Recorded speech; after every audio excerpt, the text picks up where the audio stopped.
ലേവ്യ പുസ്തകം 16 അധ്യായം.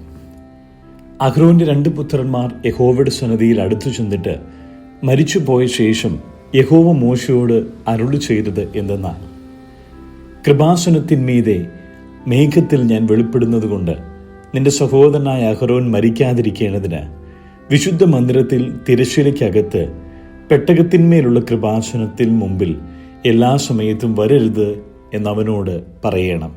പാപയാഗത്തിന് ഒരു കാളക്കിടാവിനോടും ഹോമയാഗത്തിന് ഒരു ആട്ടുകൊറ്റനോടും കൂടെ അഹ്റോൻ വിശുദ്ധ മന്ദിരത്തിൽ കടക്കണം. അവൻ പഞ്ഞിനൂൽ കൊണ്ടുള്ള വിശുദ്ധമായ അങ്കി ധരിച്ച് ദേഹത്തിൽ പഞ്ഞിനൂൽ കൊണ്ടുള്ള കാൽച്ചൊട്ട ഇട്ട് പഞ്ഞിനൂൽ കൊണ്ടുള്ള നടുക്കെട്ട് കെട്ടി പഞ്ഞിനൂൽ കൊണ്ടുള്ള മുടിയും വെക്കണം. ഇവ വിശുദ്ധ വസ്ത്രമാകിയാൽ ദേഹം വെള്ളത്തിൽ കഴുകിയിട്ട് അവയെ ധരിക്കണം. അവൻ ഇസ്രായേൽ മക്കളുടെ സഭയുടെ പക്കൽ നിന്ന് പാപയാഗത്തിന് 2 കോലാട്ടുകൊറ്റനെയും ഹോമയാഗത്തിന് 1 ആട്ടുകൊറ്റനെയും വാങ്ങണം. തനിക്കു വേണ്ടിയുള്ള പാപയാഗത്തിന്റെ കാളയെ അഹ്റോൻ അർപ്പിച്ചു തനിക്കും കുടുംബത്തിനും വേണ്ടി പ്രായശ്ചിത്തം കഴിക്കണം. അവൻ ആ 2 കോലാട്ടുകൊറ്റനെ കൊണ്ടുവന്ന് സമാഗമന കൂടാരത്തിന്റെ വാതിൽക്കൽ യഹോവയുടെ സന്നിധിയിൽ നിർത്തേണം. പിന്നെ അഹ്റോൻ യഹോവയ്ക്ക് എന്ന് ഒരു ചീട്ടും അസസേലിന് എന്ന് മറ്റൊരു ചീട്ടും ഇങ്ങനെ 2 കോലാട്ടുകൊറ്റനും ചീട്ടിടേണം. യഹോവയ്ക്കുള്ള ചീട്ട് വീണ കോലാട്ടുകൊറ്റനെ അഹ്റോൻ കൊണ്ടുവന്ന് പാപയാഗമായി അർപ്പിക്കണം. അസസേലിന് ചീട്ട് വീണ കോലാട്ടുകൊറ്റനെയോ അതിനാൽ പ്രായശ്ചിത്തം കഴിക്കേണ്ടതിന് അതിനെ അസസേലിന് മരുഭൂമിയിലേക്ക് വിട്ടയക്കേണ്ടതിനുമായി യഹോവയുടെ സന്നിധിയിൽ ജീവനോടെ നിർത്തണം. പിന്നെ തനിക്കു വേണ്ടിയുള്ള പാപയാഗത്തിന്റെ കാളയെ അഹ്റോൻ അർപ്പിച്ചു തനിക്കും കുടുംബത്തിനും വേണ്ടി പ്രായശ്ചിത്തം കഴിച്ചു തനിക്കു വേണ്ടിയുള്ള പാപയാഗത്തിന്റെ കാളയെ അറുക്കണം. അവൻ യഹോവയുടെ സന്നിധിയിൽ യാഗപീഠത്തിന്മേൽ ഉള്ള തീക്കനൽ ഒരു കലശത്തിൽ നിറച്ച് സൗരഭ്യമുള്ള ധൂപവർഗ ചൂർണം കൈ നിറയെ എടുത്ത് തിരശ്ശീലയ്ക്കകത്ത് കൊണ്ടുവരണം. താൻ മരിക്കാതിരിക്കേണ്ടതിന് ധൂപത്തിന്റെ മേഘം സാക്ഷ്യത്തിന്മേലുള്ള കൃപാസനത്തെ മറപ്പാൻ തക്കവണ്ണം അവൻ യഹോവയുടെ സന്നിധിയിൽ ധൂപവർഗം തീയിൽ ഇടേണം. അവൻ കാളയുടെ രക്തം കുറെയെടുത്ത് വിരൽ കൊണ്ട് കിഴക്കോട്ട് കൃപാസനത്തിന്മേൽ തളിക്കണം. അവൻ രക്തം കുറെ തൻ്റെ വിരൽ കൊണ്ട് കൃപാസനത്തിന് മുമ്പിലും 7 പ്രാവശ്യം തളിക്കണം. പിന്നെ അവൻ ജനത്തിനു വേണ്ടിയുള്ള പാപയാഗത്തിന്റെ കോലാട്ടുകൊറ്റനെ അറുത്ത് രക്തം തിരശ്ശീലയ്ക്കകത്ത് കൊണ്ടുവന്ന് കാളയുടെ രക്തം കൊണ്ട് ചെയ്തതുപോലെ ഇതിന്റെ രക്തം കൊണ്ടും ചെയ്ത് അതിനെ കൃപാസനത്തിന്മേലും കൃപാസനത്തിന് മുമ്പിലും തളിക്കണം.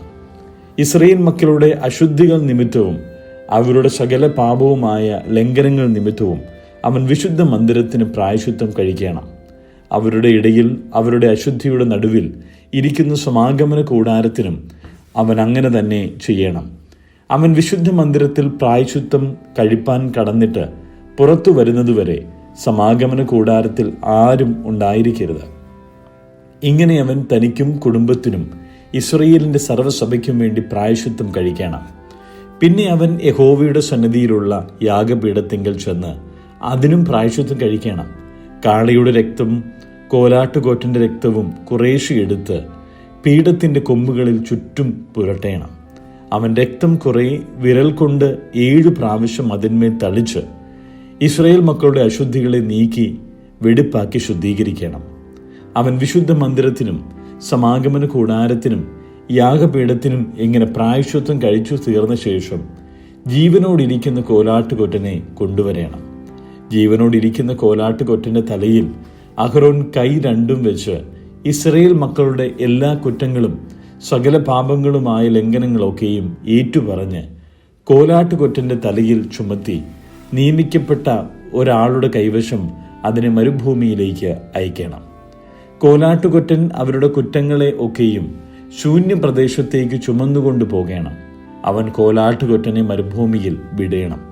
പിന്നെ അഹ്റോൻ സമാഗമന കൂടാരത്തിൽ വന്ന് താൻ വിശുദ്ധ മന്ദിരത്തിൽ കടന്നപ്പോൾ ധരിച്ചിരുന്ന പഞ്ഞിനൂൽ വസ്ത്രം നീക്കി അവിടെ വെച്ചേക്കണം. അവൻ ഒരു വിശുദ്ധ സ്ഥലത്ത് വെച്ച് വെള്ളം കൊണ്ട് ദേഹം കഴുകി സ്വന്തം വസ്ത്രം ധരിച്ച് പുറത്തു വന്ന് തൻ്റെ ഹോമയാഗവും ജനത്തിന്റെ ഹോമയാഗവും അർപ്പിച്ച് തനിക്കും ജനത്തിനു വേണ്ടി പ്രായശ്ചിത്തം കഴിക്കണം. അവൻ പാപയാഗത്തിന്റെ മേധസ് യാഗപീഠത്തിന്മേൽ ദഹിപ്പിക്കണം. ആട്ടുകൊറ്റനെ അസസേലിന് കൊണ്ടുപോയി വിട്ടവൻ വസ്ത്രമലക്കി ദേഹം വെള്ളത്തിൽ കഴുകിയിട്ട് മാത്രമേ പാളയത്തിൽ വരാവൂ. വിശുദ്ധ മന്ദിരത്തിൽ പ്രായശ്ചിത്തം കഴിക്കേണ്ടതിന് രക്തം കൊണ്ടുപോയ പാപയാഗത്തിന്റെ കാളയെയും കോലാട്ടുകൊറ്റനെയും പാളയത്തിന് പുറത്തു കൊണ്ടുപോകണം. അവയുടെ തോലും മാംസവും ചാണകവും തീയിലിട്ട് ചുട്ടുകളയണം. അവയെ ചുട്ടുകളഞ്ഞവൻ വസ്ത്രമലക്കി ദേഹം വെള്ളത്തിൽ കഴുകിയിട്ട് മാത്രമേ പാളയത്തിൽ വരാവൂ. ഇത് നിങ്ങൾക്ക് എന്നേക്കുമുള്ള ചട്ടമായിരിക്കണം. 7-ാം മാസം 10-ാം തീയതി നിങ്ങൾ ആത്മതപനം ചെയ്യണം. സ്വദേശിയും നിങ്ങളുടെ ഇടയിൽ പാർക്കുന്ന പരദേശിയും യാതൊരു വേലയും ചെയ്യരുത്. ആ ദിവസത്തിലല്ലോ യഹോവയുടെ സന്നിധിയിൽ നിങ്ങളെ ശുദ്ധീകരിക്കേണ്ടതിന് നിങ്ങൾക്ക് വേണ്ടി പ്രായശ്ചിത്തം കഴിക്കുകയും നിങ്ങളുടെ സകല പാപങ്ങളും നീക്കി നിങ്ങളെ ശുദ്ധീകരിക്കുകയും ചെയ്യുന്നത്. അത് നിങ്ങൾക്ക് വിശുദ്ധ സ്വസ്ഥതയ്ക്കുള്ള ശബത്ത് ആയിരിക്കണം. നിങ്ങൾ ആത്മതപനം ചെയ്യണം. അത് നിങ്ങൾക്ക് എന്നേക്കുമുള്ള ചട്ടമാകുന്നു. അപ്പനു പകരം പുരോഹിത ശുശ്രൂഷ ചെയ്യുവാൻ അഭിഷേകം പ്രാപിക്കുകയും പ്രതിഷ്ഠിക്കപ്പെടുകയും ചെയ്ത പുരോഹിതൻ തന്നെ പ്രായശ്ചിത്തം കഴിക്കണം. അവൻ വിശുദ്ധ വസ്ത്രമായ പഞ്ഞുനൂൽ വസ്ത്രം ധരിച്ച് വിശുദ്ധ മന്ദിരത്തിന് പ്രായശ്ചിത്തം കഴിക്കണം. സമാഗമന കൂടാരത്തിനും യാഗപീഠത്തിനും പ്രായശ്ചിത്തം കഴിക്കണം. പുരോഹിതന്മാർക്കും സഭയിലെ സകല ജനത്തിനും വേണ്ടി പ്രായശ്ചിത്തം കഴിക്കണം. സംവത്സരത്തിൽ ഒരിക്കൽ ഇസ്രായേൽ മക്കൾക്ക് വേണ്ടി അവരുടെ സകല പാപങ്ങൾക്കായിട്ടും പ്രായശ്ചിത്തം കഴിക്കേണ്ടതിന് ഇത് നിങ്ങൾക്ക് എന്നേക്കുമുള്ള ചട്ടം ആയിരിക്കണം. യഹോവ മോശയോട് കൽപ്പിച്ചതുപോലെ തന്നെ അവൻ ചെയ്തു. ലേവ്യ പുസ്തകം 17-ാം അധ്യായം. യഹോവ പിന്നെയും മോശയോട് അരുളി ചെയ്തത്, നീ അഹരോനോടും പുത്രന്മാരോടും എല്ലാ ഇസ്രായേൽ മക്കളോടും പറയേണ്ടത് എന്തെന്നാൽ, യഹോവ കൽപ്പിച്ച കാര്യം ആവിത്. ഇസ്രായേൽ ഗൃഹത്തിൽ ആരെങ്കിലും കാളയെയോ ആട്ടിൻകുട്ടിയെയോ കോലാടിനെയോ പാളയത്തിൽ വെച്ചെങ്കിലും പാളയത്തിന് പുറത്തു വെച്ചെങ്കിലും അറുക്കുകയും അതിനെ യഹോവയുടെ കൂടാരത്തിൻ്റെ മുമ്പിൽ യഹോവയ്ക്ക് വഴിപാടായി അർപ്പിക്കേണ്ടതിന് സമാഗമന കൂടാരത്തിൻ്റെ വാതിൽക്കൽ കൊണ്ടുവരാതിരിക്കുകയും ചെയ്താൽ അതവന് രക്തപാതകമായി എണ്ണേണം. അവൻ രക്തം ചൊരിയിച്ചു. ആ മനുഷ്യനെ അവൻ്റെ ജനത്തിൻ്റെ നടുവിൽ നിന്ന് ഛേദിച്ചു കളയണം. ഇസ്രായേൽ മക്കൾ വെളിമ്പ്രദേശത്തു വെച്ച് അർപ്പിച്ചു വരുന്ന യാഗങ്ങളെ യഹോവയ്ക്ക് സമാധാന യാഗങ്ങളായി അർപ്പിക്കേണ്ടതിന് സമാഗമന കൂടാരത്തിൻ്റെ വാതിൽക്കൽ പുരോഹിതന്റെ അടുക്കൽ യഹോവയുടെ സന്നിധിയിൽ കൊണ്ടുവരേണ്ടതാകുന്നു. പുരോഹിതൻ അവയുടെ രക്തം സമാഗമന കൂടാരത്തിൻ്റെ വാതിൽക്കൽ യഹോവയുടെ യാഗപീഠത്തിന്മേൽ തളിച്ച് മേധസ് യഹോവയ്ക്ക് സൗരഭ്യവാസനയായി ദഹിപ്പിക്കണം. അവർ പരസംഗമായി പിന്തുടരുന്ന ഭൂതങ്ങൾക്ക് ഇനി തങ്ങളുടെ ബലികൾ അർപ്പിക്കരുത്. ഇത് തലമുറ തലമുറയായി അവർക്ക് എന്നേക്കുമുള്ള ചട്ടമായിരിക്കണം. നീ അവരോട് പറയേണ്ടത് എന്തെന്നാൽ, ഇസ്രായേൽ ഗൃഹത്തിലോ നിങ്ങളുടെ ഇടയിൽ പാർക്കുന്ന പരദേശികളോ ആരെങ്കിലും ഹോമയാഗമോ ഹനനയാഗമോ അർപ്പിക്കുകയും അത് യഹോവയ്ക്ക് അർപ്പിക്കേണ്ടതിന് സമാഗമന കൂടാരത്തിൻ്റെ വാതിൽക്കൽ കൊണ്ടുവരാതിരിക്കുകയും ചെയ്താൽ അവനെ അവൻ്റെ ജനത്തിൽ നിന്ന് ഛേദിച്ചു കളയണം. ഇസ്രായേൽ ഗൃഹത്തിലോ തങ്ങളുടെ ഇടയിൽ പാർക്കുന്ന പരദേശികളോ ആരെങ്കിലും വല്ല രക്തവും ഭക്ഷിച്ചാൽ രക്തം ഭക്ഷിച്ചവൻ്റെ നേരെ ഞാൻ ദൃഷ്ടിവെച്ച് അവനെ അവൻ്റെ ജനത്തിൻ്റെ ഇടയിൽ നിന്ന് ഛേദിച്ചു കളയും. മാംസത്തിൻ്റെ ജീവൻ രക്തത്തിലല്ലോ ഇരിക്കുന്നത്. യാഗപീഠത്തിന്മേൽ നിങ്ങൾക്ക് വേണ്ടി പ്രായശ്ചിത്തം കഴിപ്പാൻ ഞാനത് നിങ്ങൾക്ക് തന്നിരിക്കുന്നു. രക്തമല്ലോ ജീവൻ മൂലമായി പ്രായശ്ചിത്തമാകുന്നത്. അതുകൊണ്ടത്രേ നിങ്ങളിൽ യാതൊരുത്തനും രക്തം ഭക്ഷിക്കരുത്. നിങ്ങളുടെ ഇടയിൽ പാർക്കുന്ന പരദേശിയും രക്തം ഭക്ഷിക്കരുത് എന്ന് ഞാൻ ഇസ്രായേൽ മക്കളോട് കൽപ്പിച്ചു. ഇസ്രായേൽ മക്കളിലോ നിങ്ങളുടെ ഇടയിൽ പാർക്കുന്ന പരദേശികളിലോ ആരെങ്കിലും തിന്നാകുന്ന ഒരു മൃഗത്തെയോ പക്ഷിയെയോ വേട്ടയാടി പിടിച്ചാൽ അവൻ അതിൻ്റെ രക്തം കളഞ്ഞ് മണ്ണിട്ട് മൂടേണം. സകല ജഡത്തിൻ്റെയും ജീവൻ അതിൻ്റെ ജീവാധാരമായ രക്തം തന്നെ. അതുകൊണ്ടത്രേ ഞാൻ ഇസ്രായേൽ മക്കളോട് യാതൊരു ജഡത്തിൻ്റെ രക്തവും നിങ്ങൾ ഭക്ഷിക്കരുത് എന്ന് കൽപ്പിച്ചത്. സകല ജഡത്തിൻ്റെയും ജീവൻ അതിൻ്റെ രക്തമല്ലോ. അത് ഭക്ഷിക്കുന്നവനെയെല്ലാം ഛേദിച്ചു കളയണം. താനേ ചത്തതിനെയോ പറിച്ചു കീറിപ്പോയതിനെയോ തിന്നുന്നവനൊക്കെയും സ്വദേശിയായാലും പരദേശിയായാലും വസ്ത്രമലക്കി വെള്ളത്തിൽ കുളിക്കുകയും സന്ധ്യ വരെ അശുദ്ധനായിരിക്കുകയും വേണം. പിന്നെ അവൻ ശുദ്ധിയുള്ളവനാകും. വസ്ത്രമലക്കാതെയും ദേഹം കഴുകാതെയും ഇരുന്നാൽ അവൻ കുറ്റം വഹിക്കുന്നു. ലേവ്യ പുസ്തകം 18-ാം അധ്യായം.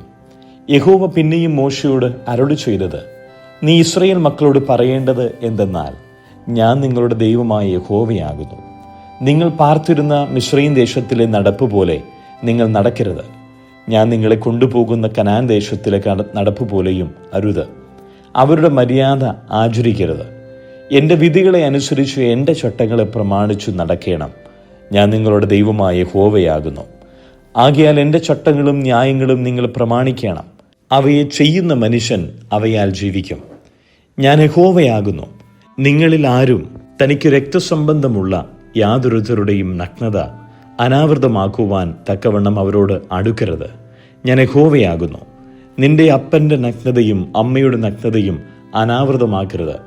അവൾ നിന്റെ അമ്മയാകുന്നു. അവളുടെ നഗ്നത അനാവൃതമാക്കരുത്. അപ്പൻ്റെ ഭാര്യയുടെ നഗ്നത അനാവൃതമാക്കരുത്. അത് നിന്റെ അപ്പൻ്റെ നഗ്നതയല്ലോ.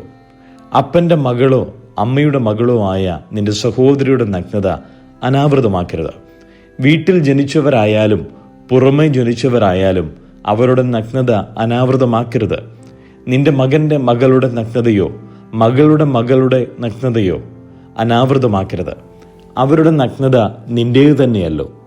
നിന്റെ അപ്പന് ജനിച്ചവളും അവൻ്റെ ഭാര്യയുടെ മകളുമായവളുടെ നഗ്നത അനാവൃതമാക്കരുത്. അവൾ നിന്റെ സഹോദരിയല്ലോ.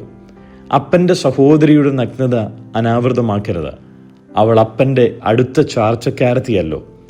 അമ്മയുടെ സഹോദരിയുടെ നഗ്നത അനാവൃതമാക്കരുത്. അവൾ നിന്റെ അമ്മയുടെ അടുത്ത ചാർച്ചക്കാരത്തിയല്ലോ. അപ്പൻ്റെ സഹോദരൻ്റെ നഗ്നത അനാവൃതമാക്കരുത്. അവൻ്റെ ഭാര്യയോട് അടുക്കുകയും അരുത്. അവൾ നിന്റെ ഇളയമ്മയല്ലോ. നിന്റെ മരുമകളുടെ നഗ്നത അനാവൃതമാക്കരുത്. അവൾ നിന്റെ മകൻ്റെ ഭാര്യയല്ലോ. അവളുടെ നഗ്നത അനാവൃതമാക്കരുത്. സഹോദരൻ്റെ ഭാര്യയുടെ നഗ്നത അനാവൃതമാക്കരുത്. അത് നിന്റെ സഹോദരൻ്റെ നഗ്നതയല്ലോ. ഒരു സ്ത്രീയുടെയും അവളുടെ മകളുടെയും നഗ്നത അനാവൃതമാക്കരുത്. അവളുടെ മകൻ്റെയോ മകളുടെ നഗ്നത അനാവൃതമാക്കരുത്.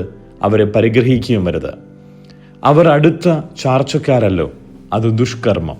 ഭാര്യ ജീവനോടിരിക്കുമ്പോൾ അവളെ ദുഃഖിപ്പിപ്പാൻ അവളുടെ സഹോദരിയുടെ നഗ്നത അനാവൃതമാക്കുമാറ് അവളെ കൂടെ പരിഗ്രഹിക്കരുത്.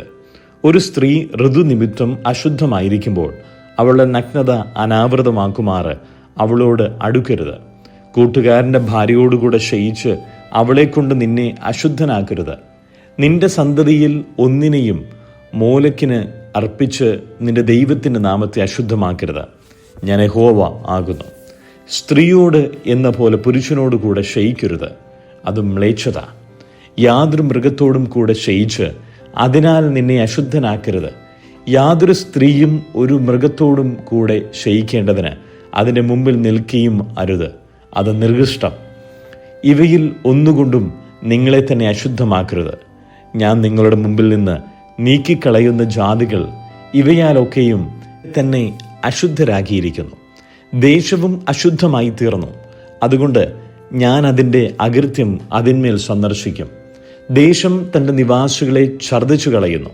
ഈ മ്ലേച്ഛതയൊക്കെയും നിങ്ങൾക്ക് മുമ്പേ ആ ദേശത്തുണ്ടായിരുന്ന മനുഷ്യർ ചെയ്തു. ദേശം അശുദ്ധമായി തീർന്നു. നിങ്ങൾക്ക് മുമ്പേ ഉണ്ടായിരുന്ന ജാതികളെ ദേശം ഛർദ്ദിച്ചു കളഞ്ഞതുപോലെ നിങ്ങൾ അതിനെ അശുദ്ധമാക്കിയിട്ട് നിങ്ങളെയും ഛർദ്ദിച്ചു കളയാതിരിപ്പാൻ നിങ്ങൾ എൻ്റെ ചട്ടങ്ങളും വിധികളും പ്രമാണിക്കണം. ഈ മ്ലേച്ഛതകളിൽ യാതൊന്നും സ്വദേശിയാകട്ടെ നിങ്ങളുടെ ഇടയിൽ പാർക്കുന്ന പരദേശിയാകട്ടെ ചെയ്യരുത്. ആരെങ്കിലും ഈ സകല മ്ലേച്ഛതകളിലും ഏതെങ്കിലും ചെയ്താൽ അങ്ങനെ ചെയ്യുന്നവരെ അവരുടെ ജനത്തിൽ നിന്ന് ഛേദിച്ചു കളയണം. ആകയാൽ നിങ്ങൾക്ക് മുമ്പേ നടന്ന ഈ മ്ലേച്ഛ മര്യാദകളിൽ യാതൊന്നും ചെയ്യാതെയും അവയാൽ അശുദ്ധമാകാതെയും ഇരിപ്പാൻ നിങ്ങൾ എൻ്റെ പ്രമാണങ്ങളെ പ്രമാണിക്കണം. ഞാൻ നിങ്ങളുടെ ദൈവമായ യഹോവ ആകുന്നു. ലേവ്യ പുസ്തകം 19-ാം അധ്യായം. യഹോവ പിന്നെയും മോശയോട് അരുളി ചെയ്തത്, നീ ഇസ്രായേൽ മക്കളുടെ സർവ്വസഭയോടും പറയേണ്ടത് എന്തെന്നാൽ, നിങ്ങൾ ദൈവമായ യഹോവ എന്ന ഞാൻ വിശുദ്ധനാകിയാൽ നിങ്ങളും വിശുദ്ധരായിരിപ്പൻ. നിങ്ങൾ ഓരോരുത്തൻ താന്താൻ്റെ അമ്മയെയും അപ്പനെയും ഭയപ്പെടേണം. എൻ്റെ ശബ്ബത്തുകൾ പ്രമാണിക്കണം. ഞാൻ നിങ്ങളുടെ ദൈവമായ യഹോവ ആകുന്നു. വിഗ്രഹങ്ങളുടെ അടുക്കലേക്ക് തിരിയരുത്. ദേവന്മാരെ നിങ്ങൾക്ക് വാർത്തുണ്ടാക്കരുത്. ഞാൻ നിങ്ങളുടെ ദൈവമായ യഹോവ ആകുന്നു. യഹോവയ്ക്ക് സമാധാനയാഗം അർപ്പിക്കുന്നുവെങ്കിൽ നിങ്ങൾക്ക് പ്രസാദം ലഭിപ്പാൻ തക്കവണ്ണം അർപ്പിക്കണം. അർപ്പിക്കുന്ന ദിവസവും പിറ്റേന്നാളും അത് തിന്നാം. 3-ാം ദിവസം വരെ ശേഷിക്കുന്നത് തീയിലിട്ട് ചുട്ടുകളയണം. 3-ാം ദിവസം തിന്നു എന്നു വരികിൽ അത് അറപ്പാകുന്നു, പ്രസാദമാകിയില്ല. അത് തിന്നുന്നവൻ കുറ്റം വഹിക്കും. യഹോവയ്ക്ക് വിശുദ്ധമായത് അവൻ അശുദ്ധമാക്കിയല്ലോ. അവനെ അവൻ്റെ ജനത്തിൽ നിന്ന് ഛേദിച്ചു കളയണം. നിങ്ങളുടെ നിലത്തിലെ വിള നിങ്ങൾ കൊയ്യുമ്പോൾ വയലിൻ്റെ അരികു തീർത്ത് കൊയ്യരുത്. നിന്റെ കൊയ്ത്തിൽ കാലാ പെറുക്കുകയും അരുത്. നിന്റെ മുന്തിരിത്തോട്ടത്തിൽ കാലാ പറിക്കരുത്. നിന്റെ മുന്തിരിത്തോട്ടത്തിൽ വീണ് കിടക്കുന്ന പഴം പെറുക്കുകയും അരുത്. അവയെ ദരിദ്രനും പരദേശിക്കും വിട്ടേക്കണം. ഞാൻ നിങ്ങളുടെ ദൈവമായ യഹോവ ആകുന്നു. മോഷ്ടിക്കരുത്, ചതിക്കരുത്. ഒരുത്തനോടൊരുത്തൻ ഭോഷ്കു പറയരുത്. എൻ്റെ നാമത്തെക്കൊണ്ട് കള്ളസത്യം ചെയ്ത് നിന്റെ ദൈവത്തിൻ്റെ നാമത്തെ അശുദ്ധമാക്കരുത്. ഞാൻ യഹോവ ആകുന്നു. കൂട്ടുകാരനെ പീഡിപ്പിക്കരുത്. അവൻ്റെ വസ്തു കവർച്ച ചെയ്യുകയും അരുത്. കൂലിക്കാരൻ്റെ കൂലി പിറ്റേന്ന് രാവിലെ വരെ നിന്റെ പക്കൽ ഇരിക്കരുത്. ചെകിടനെ ശപിക്കരുത്. കുരുടൻ്റെ മുമ്പിൽ ഇടർച്ച വയ്ക്കരുത്. നിന്റെ ദൈവത്തെ ഭയപ്പെടേണം. ഞാൻ യഹോവ ആകുന്നു. ന്യായവിസ്താരത്തിൽ അന്യായം ചെയ്യരുത്. എളിയവൻ്റെ മുഖം നോക്കാതെയും വലിയവൻ്റെ മുഖം ആദരിക്കാതെയും നിന്റെ കൂട്ടുകാരന് നീതിയോടെ ന്യായം വിധിക്കണം. നിന്റെ ജനത്തിൻ്റെ ഇടയിൽ ഏഷണി പറഞ്ഞ് നടക്കരുത്. കൂട്ടുകാരൻ്റെ മരണത്തിനായി നിഷ്കർഷിക്കരുത്. ഞാൻ യഹോവ ആകുന്നു. സഹോദരനെ നിന്റെ ഹൃദയത്തിൽ ദ്വേഷിക്കരുത്. കൂട്ടുകാരൻ്റെ പാപം നിന്റെ മേൽ വരാതിരിപ്പാൻ അവനെ താൽപ്പര്യമായി ശാസിക്കണം. പ്രതികാരം ചെയ്യരുത്. നിന്റെ ജനത്തിൻ്റെ മക്കളോട് പക വയ്ക്കരുത്. കൂട്ടുകാരനെ നിന്നെപ്പോലെ തന്നെ സ്നേഹിക്കണം. ഞാൻ യഹോവ ആകുന്നു. നിങ്ങൾ എൻ്റെ ചട്ടങ്ങൾ പ്രമാണിക്കണം. 2 തരം മൃഗങ്ങളെ തമ്മിൽ ഇണചേർക്കരുത്. നിന്റെ വയലിൽ കൂട്ടുവിത്ത് വിതയ്ക്കരുത്. 2 വക സാധനം കലർന്ന വസ്ത്രം ധരിക്കരുത്. ഒരു പുരുഷന് നിയമിച്ചവളും വീണ്ടെടുക്കപ്പെടുകയോ സ്വാതന്ത്ര്യം കിട്ടുകയോ ചെയ്യാത്തവളുമായ ഒരു ദാസിയോടുകൂടെ ഒരുത്തൻ ചെയ്യിച്ചാൽ അവരെ ശിക്ഷിക്കണം. എന്നാൽ അവൾ സ്വാതന്ത്ര്യമില്ലാത്തവളാകിയാൽ അവരെ കൊല്ലരുത്. അവൻ യഹോവയ്ക്ക് അകൃത്യയാഗത്തിനായി സമാഗമന കൂടാരത്തിൻ്റെ വാതിൽക്കൽ ഒരു ആട്ടുകൊറ്റനെ കൊണ്ടുവരണം.